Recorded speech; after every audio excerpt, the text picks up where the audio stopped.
قل یا ایھا الناس انی رسول اللہ الیکم جمیعا. عجم کے باشندوں، عرب کے باشندوں، او بادشاہوں، گورنروں، وزیروں، غریبوں، امیروں، فقیروں، کوئی بھی ہو، تم سب کی طرف مجھے اللہ پاک نے پیغمبر بنا کے بھیجا ہے. سب کے پیغمبر آ گئے. کن حالات میں آئے؟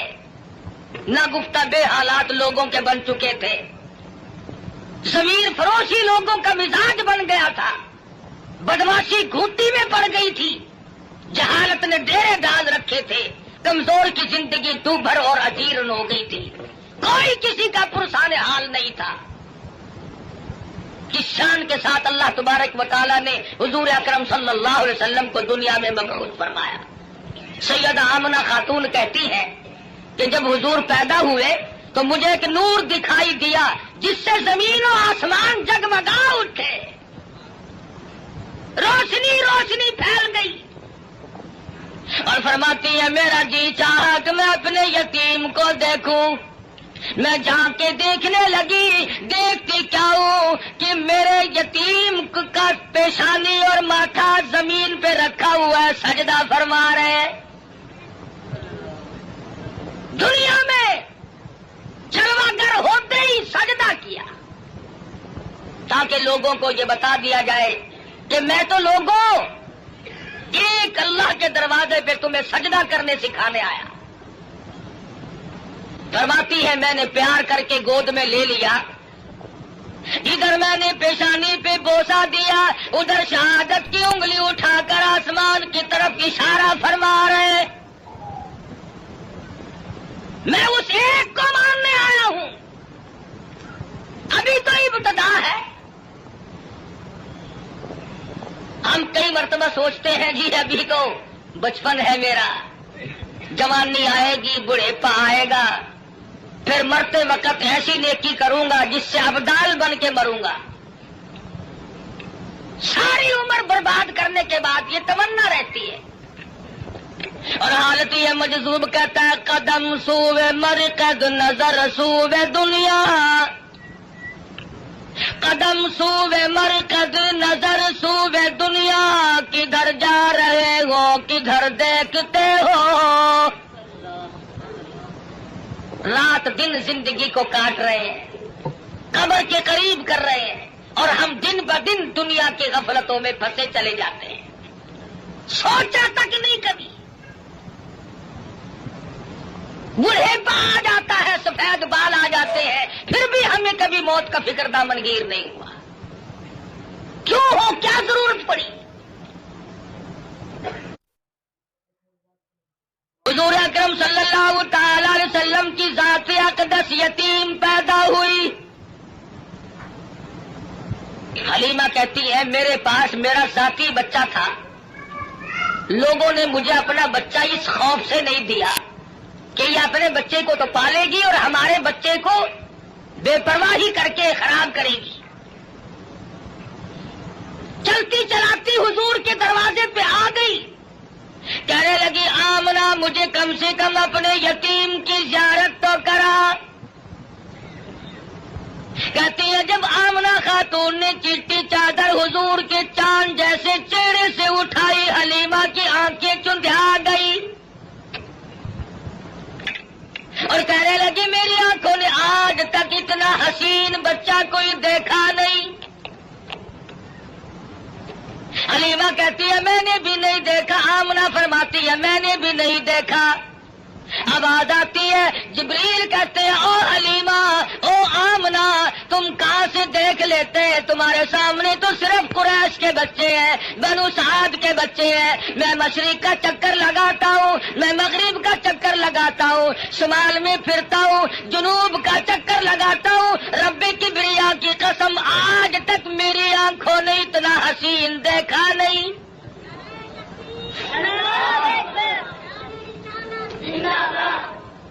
رہنے دو نعرے، آٹا بڑا مہنگا ہے. نہیں دیکھا.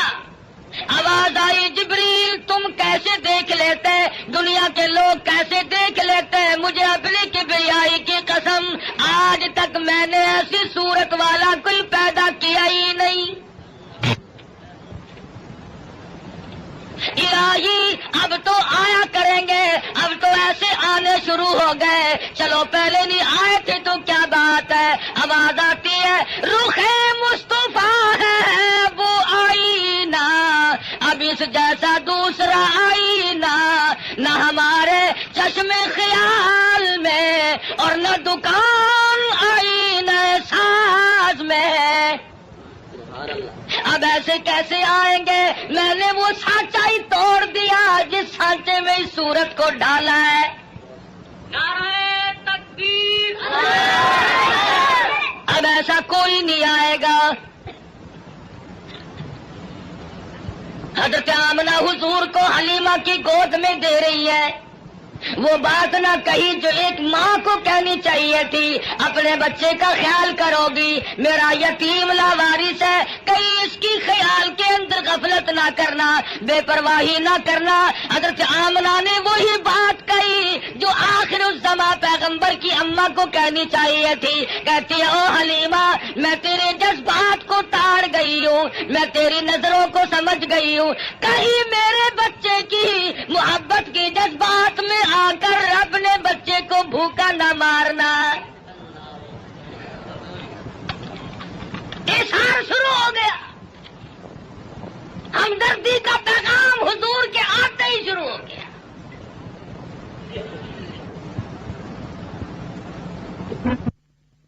پوچھو یہ سعودی عرب والے بھوکے مرا کرتے تھے، حاجیوں سے ستو چھین کر مانگ کر کھایا کرتے تھے، ادھر قانون مصطفیٰ صلی اللہ علیہ وسلم کے چند قانونوں کا اجرا کیا، حدود اللہ کو قائم کیا، ادھر اللہ میاں نے زمین کو حکم دیا، جب میرے نبی کو دستور کو مان بیٹھے اب سونا باہر اگل دے،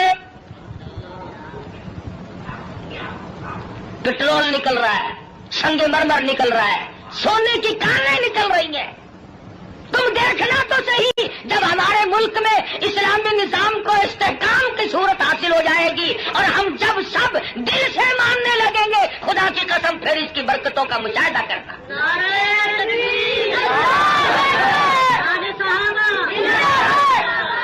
ابھی تو آیا ہی آیا ہے نا۔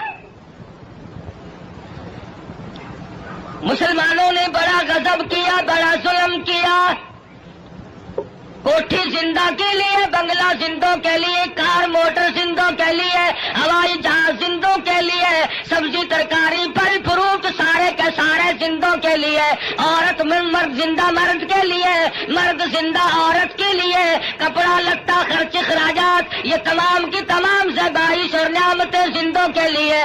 مسلمانوں نے کتنی بڑی بے انصافی کی، خدا کا قرآن مردوں کے لیے۔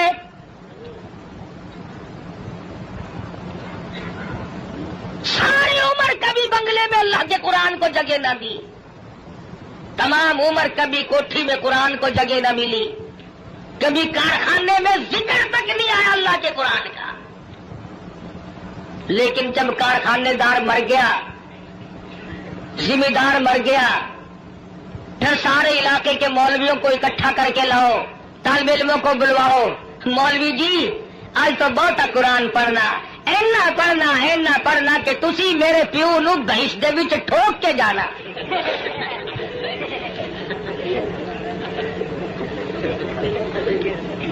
ساری عمر نیڑے نہیں آیا کبھی، شرابیں رج رج کے پی، بدماشی کی، بغاوت کی، مرنے کے بعد قرآن یاد آیا۔ اس کا مطلب یہ ہوا کہ یہ قرآن مردوں کے لیے آیا، زندوں کا اس میں کوئی حصہ نہیں ہے، تھوڑا سا۔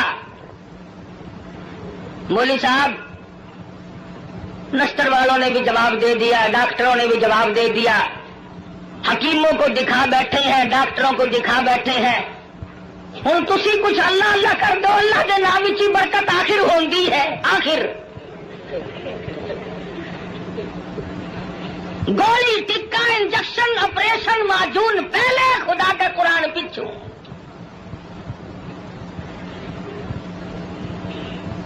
اور ہے ہم سونی سرکار دے سارے امتی. عقیدے کی بات کر رہا ہوں کہ ہمارے نظریات دیکھو کتنے بگڑے، ہم کہاں گئے. تمہیں کیا معلوم ہے زید بن حارث رضی اللہ تعالی عنہ صحابی کہتے ہیں میں مدنی کریم صلی اللہ علیہ وسلم کے ساتھ تھا. حضور جب طائف میں تشریف لے گئے، سرداروں کو اللہ کا قرآن سنایا، توحید کا پیغام پہنچایا، انہوں نے تو انکار کر دیا. طائف کے امیروں کے، غریبوں کے، شریر بچے جھولیاں پتھروں کی بھر کے سرکار مدینہ کے پیچھے لگ گئے.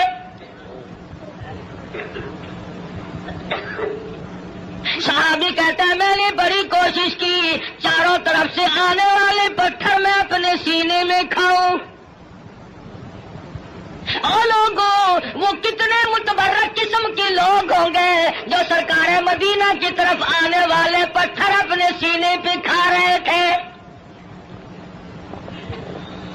صحابی کہتا اچانک میرے کانوں میں، حضور کی پنڈلی میں، حضور کے ٹخنوں میں کڑاک کڑاک کر کے پتھر لگنے کی آواز آنے لگی.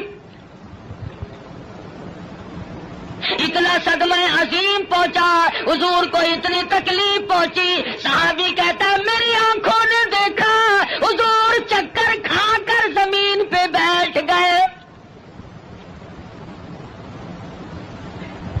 ایسی اعلیٰ درجے کی صورت، ایسی سیرت والا، ایسی صورت پہ آج لوگ پتھر مار رہے ہیں. صحابی کہتا حضور 4 مرتبہ بیٹھے، باہر تشریف لے آئے، کھجور کے سائے میں قیام پذیر ہوئے. میری آنکھوں نے دیکھا پنڈلیوں سے لہو بہ رہا ہے، قدم مبارک زخمی ہے، نالین مبارک لہو میں تربتر ہے. میں دیکھ رہا تھا حضور اس وقت کیا فرمائیں گے. صحابی کہتا ہے حضور نے دامن پھیلایا اور آسمان کی طرف چہرہ انور اٹھایا اور فرمانے لگے او مالک کائنات، او زمین و آسمان کے مالک، دیکھ لے میرا کیا حال بن گیا، اب تو مجھ سے راضی ہو جا.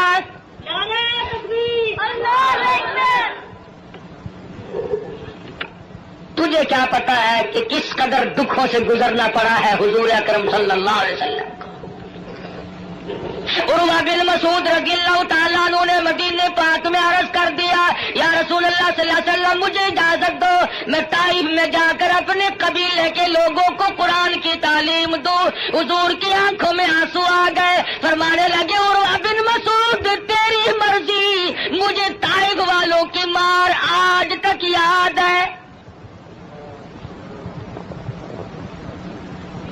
بیت اللہ میں دنیا سجدے کرتی ہے، اپنے اپنے عقیدے کے مطابق عبادت کرتی ہے.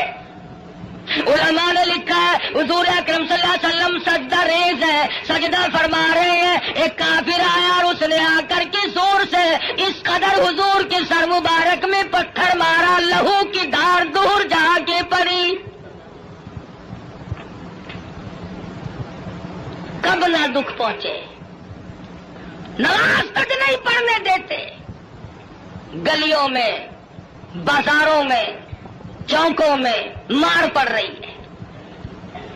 صحابی کہتا ہے کہ میں اس وقت تک مسلمان بھی نہیں بنا تھا، میری آنکھوں نے دیکھا کہ چاروں طرف لوگ کھڑے ہیں، پتھر مار رہے ہیں، ہڈیاں مار رہے ہیں، روڑے مار رہے ہیں، اور وہ بیچ میں کھڑے ہونے والے کچھ پڑھتے ہیں، زخمی ہے، لہو لہان ہے. میرے دیکھتے دیکھتے اچانک ایک لڑکی آئی جس کے ہاتھ میں پانی کا پیالہ تھا، اس نے پیالہ زمین پہ رکھا اور لپٹ گئی. میرے ابا لوگ کیوں مارتے ہیں؟ لباس مبارک لہو میں تر تھا، بچی کے کپڑے بھی خون آلود ہو گئے. اور صحابی کہتا ہے میں تو مسلمان بھی نہیں تھا مگر میری آنکھوں نے دیکھا کہ حضور زمین پہ بیٹھے اور پانی منہ میں لے کر کلی جو کی تو منہ سے لہو آیا. جس دین کی عظمت کے لیے، جس کتاب کی عظمت کے لیے سرکار مدینہ کو 13 سال دکھ اٹھانے پڑے، اور صرف اپنے لیے نہیں، کبھی جانثاروں کے بارے میں یوں اطلاعات ملتی ہے، کبھی خبر ملتی ہے کہ آج زنیرہ کی کھڑی کر کے دونوں آنکھیں نکال دی گئی. کبھی اطلاع ملتی ہے لبینہ کا کھڑی کر کے چمڑا ادھیڑ دیا گیا، کبھی خبر ملتی ہے نادیہ بڑھیا کو لٹا کر پیشانی پہ گرم گرم لوہا کر کے داغ دے دیے گئے، کبھی اطلاع ملتی ہے خباب ابن عارت کو پھانسی چڑھا دیا گیا، کبھی خبر ملتی ہے سعد بن دسنا کی بوٹیاں اڑا دی گئی، کبھی خبر ملتی ہے بلال حبشی کے پیر پکڑ کر مکی کی گلیوں میں گھسیٹا جاتا ہے، کبھی اطلاع ملتی ہے ابو فقیہ کی پسلیاں توڑ دی گئی۔ ان صدموں سے رات دن دو چار ہے، رات کو چین نہیں، دن کا اطمینان نہیں، 13 برس اس کشمکش میں کٹے۔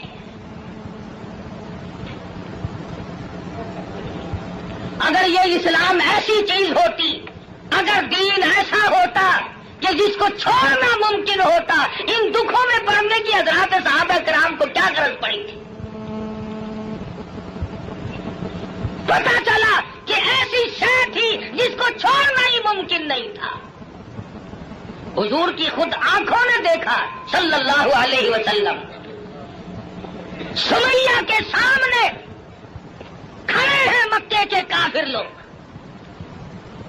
اور بار بار تقاضا کرتے ہیں اگر تو اپنی جان بچانا چاہتی ہو تو ہم تجھے چھوڑ دیں گے، تو کلمے کا انکار کر دے۔ سمیہ کہتی ہو تم مجھے جان کی بات میری چھوڑ دو، مکے کے پہاڑ اپنی جگہ سے ٹل سکتے ہیں، سمیہ کے ایمان میں فرق قطعاً نہیں آئے گا۔ ہم جیسا ہوتا تو یہیں سے مسئلے بنا لیتا، او جی جان بچانی بھی تو فرض ہے۔